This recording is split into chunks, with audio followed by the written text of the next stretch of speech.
sabab hongee rakhabiyyootan Afrikaa sadii jechuun Keeniyaa, Soomaaliyaa fi Itoophiyaa keessatti uummati miiliyoon 10 caarrakko jabduuf saaxilamuu yaaddoom dubbiin koomishinii marii biyyoolessa Itoophiyaa gaafii eeggaluu isiitti odeeffama. Labsii hundeeffam koomishinii kanarra miseensoti koree dhaabbii dhimmoota seeraa haqaaf diimokiraasii marii uummata hagodhamuuf jirtu kanarra gaafii kaasuu tanfidee Abrahaam Birruu dabalat qaba. Hunda caalaa gaafii ijoo kan ta'e qooda mootummaan yeroo koomishiniin kun hundeeffamu qabu irratti eerumsi koomishiinaroota koomishinii kanaaf moggaafamanii kan kennamu waajjira ministeera muummee fi jedha wixineen hundeeffama koomishinii kana. Gaagami siyaasaa Itoophiyaa keessa deemuu jiru kun hatattamaan furattaanaan gar naannoo gaafa Afrikaa babal'achuu rakkoo cimtuu uumuu akka danda'a gaazexaan Financial Times barreesse. Finciltooti Tigraay dhukaasi dhaabbate marii rakkoo jirtu akka furamtuuf fedhii mul'isanillee yaadii dhukaas dhaabuu kun gam mootummaa Itoophiyaatiin shakkii jira CNN gabaasee yeewun ingidaakisanti. Hogganoonni Tigraay humnoonni isaanii naannolee Amaaraa fi Affaar keessaa tattamaan akka ba'u ajaja dabarsuu isaanii beeksisuu hordofee waraanni kun ittifamoo ni dhaabbata gaaffiin jedhu xiyyeeffannoo argateera. Maadee biyyi qooxoo garbindiyaa Madagaskaarii taatee muummeffaan balaa xuyyuura habii Andire Niriinaa Raajooliyaa tumamte lubbuu namoota 39 fudhatteen qondaalii poolisii tokkseena jajjabdu dalage. Dhiira kiraachaa bishaan daakuu lubbuuf olfaatti imal bishaan irra hasaatii 12 fudhate Sergio Gale jabdu faarfamuu jira. Muddee 22 guyyaa roobii guutuu oduu qabnuutiif Abrahaam Birruu sandabaarsa. Kutaalee addunyaa tamsaasa keenya dhaqqabu marattuu nageenyi keenya sisinaa dhaqqabu jenna daawwattoota OMN oduuwwan saatii kana qabannee dhiyaannee jirra. Abrahaam Birruu oduu isinitti himama. Abukaatoo fi falmaan mirga namooma Abdul Jabbaar Hussein ajjeefamee haqa dhabuutti kan gaddan ta'uu maatiin himanii jiran. Abdul Jabbaar Hussein ganna darbe magaalaa Adaamaatti ajjeefamee haqa isaa gara dabarsuuf yaaliin garaagaraa taasifamaa ture jira. Abdul Jabbaar haalota rakkisoo keessatti nama haqa saba isaatii darbees warra haqa dhaban biroof falmaa jabaa gaggeessaa turedha. Namni jireenya dhuunfaa isaa duubatti dhiisee haqa sabaa isaaf jiraataa ture kun ajjeefamnee haqi isaas ukkaanfamuun gara dabarsuuf yaalamaa jira. Abdul Jabbaar haqaaf jiraatee haqa dhabuun nu gaddisiisee jira jette haati warraa isaa addee Sooriyaa Kadir turtii raadiyoon Ameerikaa NPR waliin taasifteen. Namni kun ajjeefamuun dura dubartiin tokko gara mana isaa dhufuun duuti mana kee akka hin seenne kan barbaaddu yoo taate abbaa manaa kee waan inni hojjetaa jirurraa dhaabsi jechuun itti dhaadachuu ishee ibsite haati warraa Abdul Jabbaar addee Sooriyaan. Yeroo sanatti Abdul Jabbaar Hussein dhimma Jawaar Mohammad faa dabalatee himata hidhamtoota siyaasaa biroo irratti dhiyaataniif abukaatoo ta'uun namoota falmaa turan keessaayi. Doorsisa maatii isaa irratti raawwatame hordofuun Abdul Jabbaar gochichi qaama murnaa aangorra jiru raawwatamaa jiraachuu amanuun bilbilee yoo feetan anaan najjeesaa maatii koo doorsisuu dhiisaa jedhee dheekkamaa turus addee Sooriyaan NPR'if ibsitee jirti. Abdul Jabbaar bara bulchiinsa wayyaanee irraa eegalee hidhamtoota siyaasaaf abukaatummaa dhaabbachuun nama yeroo dheeraaf mirga isaanii falmaa turedha.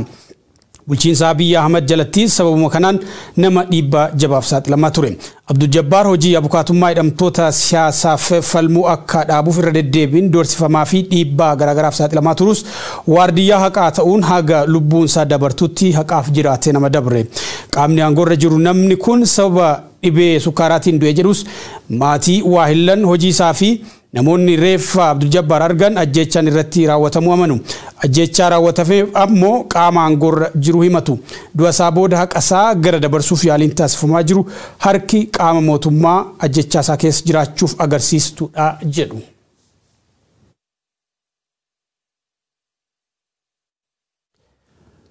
Sababa hongeerraa kan ka'e biyyoota Afrikaa baasadi keessatti jechuunis Keeniyaa, Somaaliyaa fi Itoophiyaa keessatti uummati rakkoo jabaaf saaxilamuutu dubbatama. Rakkoo kana qolachuuf mootummaan Keeniyaa ji'a fulbaanaa keessa labsii yeroo muddamaa labsuun uummata gargaaruu irratti argama. Itoophiyaatti naannoon Somaalee gargaarsa doolaara miiliyoona 57 walitti qabuuf hojjechaa jira jedhu. Oromiyaa kutaalee hedduutti gargaarsi mootummaadhaan uummataaf godhamu laafaa ta'utu dubbatama. Hongee kanaa wal qabatee saaxilamummaa jiru Guyyaa Waariyoo gabaasa dabataa qindeessee jira. Nearly every day he wakes up to this. his animals are wasting away and dying from hunger and disease. Sabab hongee rakka biyyoota Tamba Afrikaa sadii jechuun Keeniyaa, Soomaaliyaa fi Itoophiyaa rakkoo jabduuf saaxilamuu miidiyaaleen gabaasan. Rakkoo tan furuuf kutaa bulchiinsa biyyattii 47 keessa 10 oliif labsii yeroo hatattama fulbaana keessa labse pirezidaantiin Keeniyaa Uhuru Kenyatta gareettis bala gargaarsa qopheessuun namaaf sa'isaa nyaata dhugaatiin bira dhaabbachuu jira jedhan.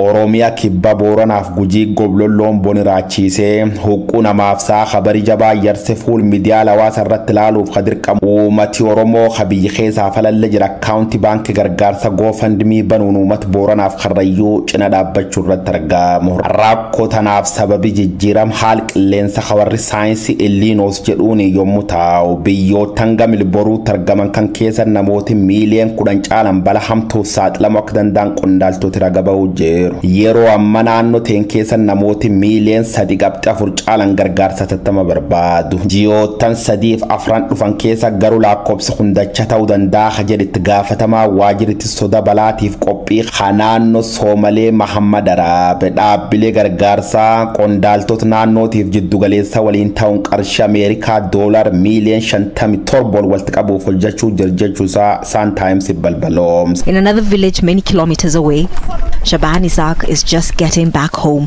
from a 4-hour trek to fetch water. Ak bulchiisi ittis hongee jedhu duub horiin hedduun naannoo gaafa Afrikaa kan sadeenitti akka jabaa uqqachuu isaatti maama. Kanaaf hanqinni aananii fooniillee naannolee Afrikaa kan sadeen keessatti uumamuu danda'a jenne sodaannaa jedhu. Hammaleellee weerarri awwaannisa hawaggoottan lamaan darbaniif qotatte bultoota biyyoota Afrikaa sadeen jechuun Naayiroobii, Finfinneef Moqoddishoo muudatee rakkoo jajjabduu dhaqqabsiisu ragaaleen agarsiisu. Gaama Oromiyaa gulaan mootummaan naannicha deddeebii waada seenee jira. Qarshiin baay'een baankileef abbootii qabeenyaalee irra guuramuu dubbatama. Sirriitti uummata bira dhaqqabuu ilaalchisee wanni dhagaan baay'een hin jirtu. Garuu uummati naannichaa qarshiin kun akka hin dhaqqabne homaata. Uummati Oromoo biyya keessaaf biyya ala jira garuu Oromiyaa kibba Booranaaf Gujii akkasumallee uummata Karrayyuu cina dhaabbachuun gargaaruu irratti argama.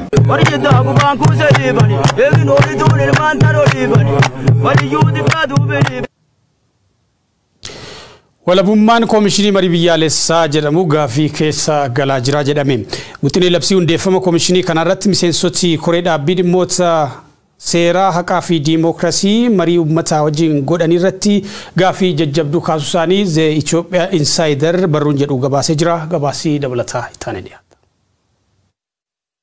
Marii biyyaalessaa mijeessuuf hundaa ka jedhame waa'ee hundeeffama koomishinii marii biyyaalessaa irratti mariin uummataa godhamee jedha barruun Ethiopia Insider jedhamu. Paartileen siyaasaa, dhaabbileen siviilii fi diimokiraasii walabummaa koomishinichaa irratti gaafii kaasuu eera barruun kun hunda caalaa gaafii ijoo kan ta'e qooda mootummaan yeroo koomishiniin kun hundeeffamu qabu irratti. Eerumsi koomishiinaroota koomishinii kanaaf moggaafamanii kan kennamu waajjira ministeera muummee fi jedha. Wixineen hundeeffama koomishinii kana. Waajjirri ministeera muummee koomishinarummaaf eerumsa erga fudhatee booda kaadhimamtoota ministeera muummeef dhiyeessa. Ministeerri muummee immoo waa'ee kaadhimamtoota kanaa paartilee siyaasaa, dhaabbilee siviilii fi amantaa waliin mari'ataa jedha wixineen labsii hundeeffama koomishinii marii biyyaalessaa. Waajjira ministeera muummee fi paartii bilchiginnaa gidduu garaagarummaan biyya hin jirre keessatti akkamiin waajjirri ministeera muummee koomishinii walabaa isayyuu koomishinii marii biyyaalessaa hoogganu keessatti hirmaata ka jedhu gaaffii ijoo ta'ee ka'ee jira. Waan kan irratti deebii kan kennan ministeerri haqaa Dr. Gedeon Timoteos eerumsa kaadhimamtootaa waajjirri afyaa'ii mana maree bakka bu'ootaa yoo fudhate jechuun akka filannootti dhiyeessan.